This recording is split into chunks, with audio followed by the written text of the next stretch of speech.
Hey, here's how to create the best pad sounds in just 2 minutes. At the end of this video, you'll be creating super interesting and complex sounding pads even if you have zero sound design skills. Let's get into it. Pads are usually pretty boring. I mean, you can open up any synth, go through the factory pad presets, and you'll know what I mean. Let's just open Sylenth 1 for example and go through some of the pads here.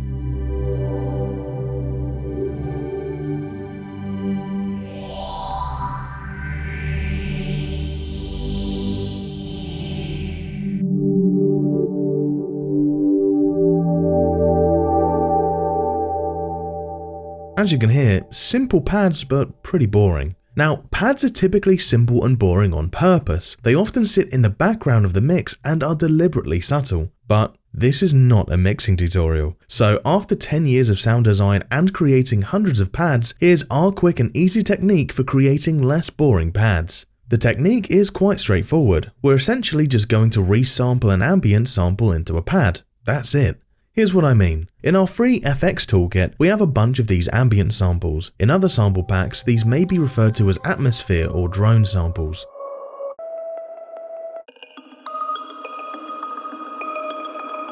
Again, our FX toolkit is free, so you could just download these and skip the first step, but I'll show you how to create these from scratch. One more thing, if you do use a pre-made sample, ensure that it's a single note sample. As you can see below, we also have some chord ambient samples. Instead of a single note, these obviously play a chord and they won't work. Okay, so let's start by creating an ambience or drone sample. What sound you use here is up to you. It could be a vocal sample, a piano, a guitar, strings, or a synth. With this technique, you can turn anything into a pad. I'm just going to open up Serum and go through some of our presets. As I said, you can use anything here, but I like to use short and plucky sounds. So let's go through some of the keys presets.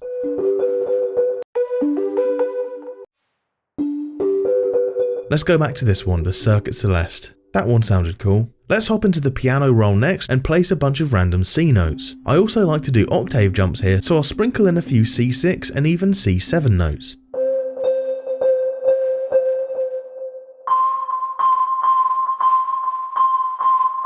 If I add this pattern to the playlist, this is what we get. You can also play with the tempo here to get different results. From here, you can add many different effects to make this whole thing even more random. A delay works great, distortion, phaser, chorus, you name it, it's all up to you. To keep this video short and about pads, not ambient samples, let's just add the Portal plugin. I like to dial in a few settings to create that random granular sounding delay to our initial pluck sound.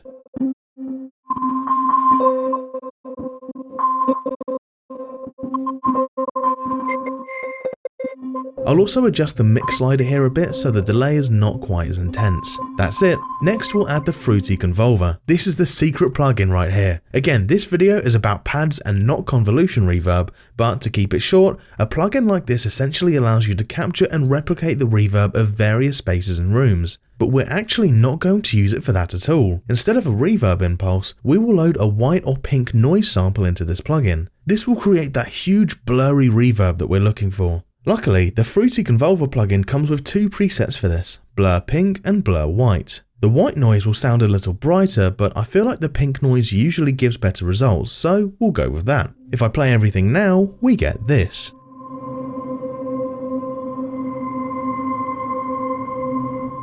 As you can hear, we get an amazing sounding ambient sample just like that. Now, I also like to set the mix knob to around 80 to 90% just so that the original signal cuts through a little bit.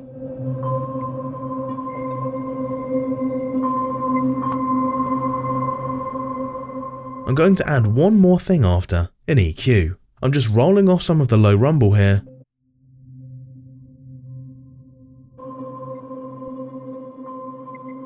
And maybe adding some high end like this.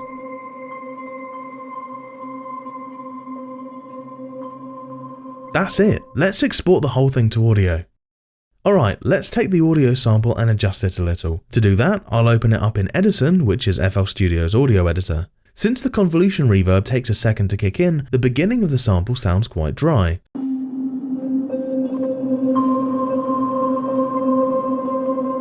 So I'll cut out the first second or two of the sample to keep the entire sample consistently blurry. Although this is not necessary, I also like to chop off a bit at the end here. This is again not a must, but we can click the loop button in Edison right here. It will set loop points for us and add a little crossfade at the end of the sample. As you can hear at the end right here,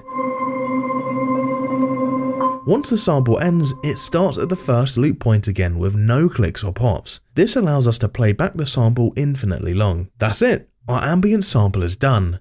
Let's load it into a sampler. In FL Studio, you can just go ahead and drag the sample into the channel rack like this. It'll open up in the default sampler for you, and right here is where you can adjust the ADSR values to shape the whole thing. Let's give it a bit of attack, some decay, a bit of release, and also some slight sustain. If I now play some chords, we get this nice and super interesting pad.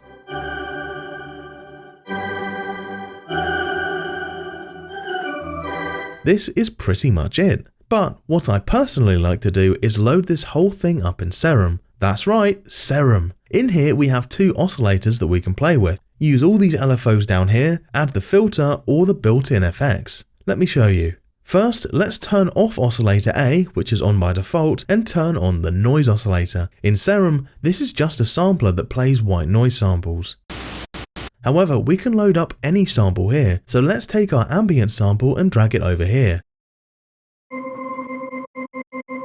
Let's toggle the pitch tracking button here to ensure we can play chords. Once you enable this, Serum shifts the pitch of the sample by an octave. So to ensure that when I press C5, Serum plays a C5 and not a C4 note, let's use the pitch knob and pitch it up by an octave again. We also have this knob right here labelled Rand. It essentially just shifts the starting point of the sample to a random position. You can hear it if I play some notes and adjust the knob.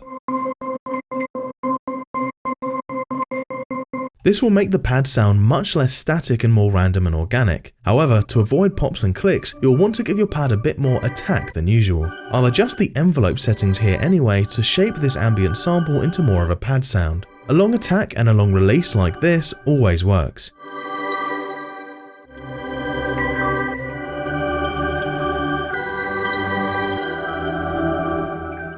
Again, where you take the pad from here is up to you. Let's not go full on sound design mode and spend the next 10 minutes designing the most epic pad sound ever. Just to quickly demonstrate what's possible, let's add a sine wave using our oscillator A.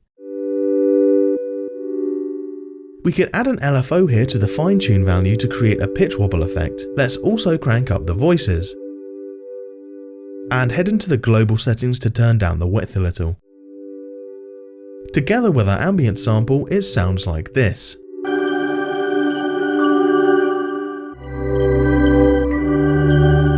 Now we could also enable the filter right here and add another LFO to open it up over time, kinda like this.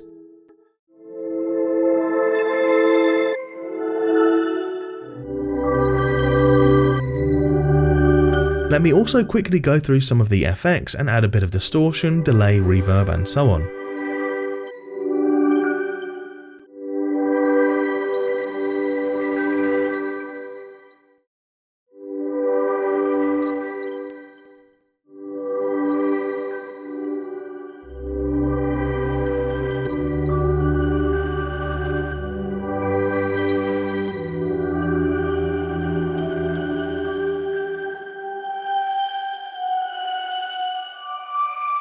This is it. Sounds pretty cool, right?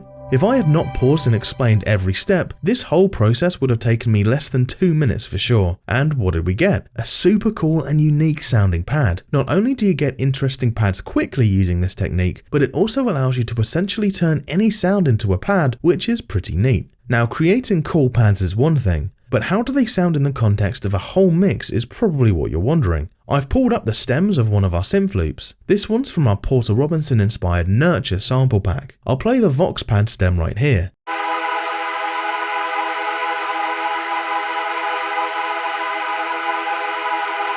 This is where we've used this exact technique to turn a vocal sample into a pad. Now if I play them all together, we get this.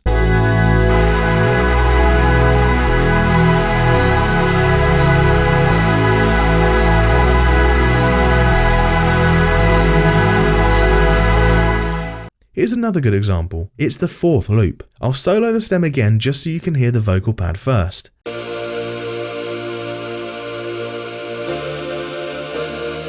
And here's how it blends in with the rest of the elements.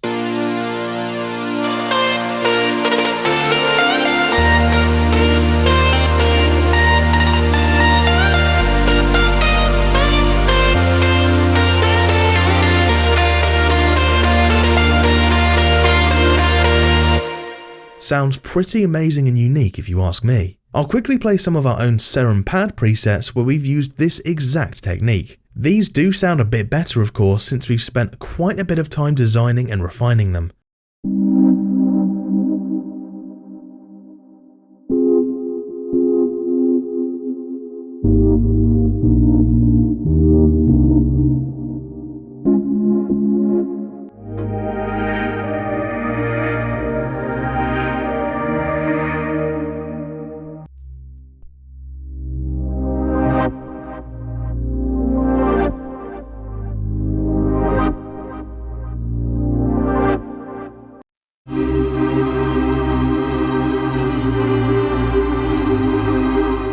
As you can hear, you can get some incredibly soothing and full sounding pads using this technique.